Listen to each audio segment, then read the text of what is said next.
mitte ei oleks mingi nurga all.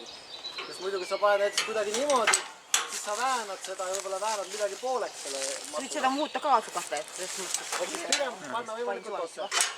Nii, okei. Nüüd proovi nüüd minna sinna. Okei. Nii. Kas on vahet, kust ma ronin nagu?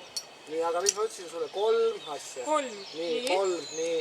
Nii. Nüüd võid ühe käe lahti lasta. Nüüd riputad ennast sinna külge. Nii. Alt on iru panna, pigem pane pealt. Nii, ja siis proovin balansseerida. Keera see teistpidi. Pane niimoodi, et see läheb pealt poole, sest et kui sa alt paned, siis on sul oht, et sa libised selle. Jah, okei. Nii. Nii, no hea küll. Ja nüüd lase ennast rippuma. Mitte ainult niimoodi, lase, tule nüüd jalgadega allapoole.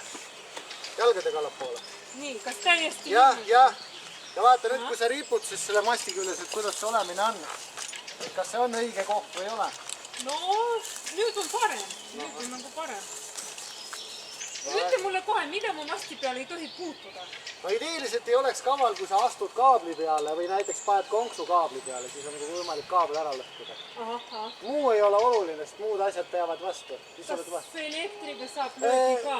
Elektriga saab lööki ainult sellest mingist jämedamast kaablist, aga see on teiste all. Pigem on siin kõik valguskaablid on siin ja on siin tavalised. Üldiselt seda elektrit ei ole sul vaja katta, pigem on see jama, kui sa midagi ära lõhud.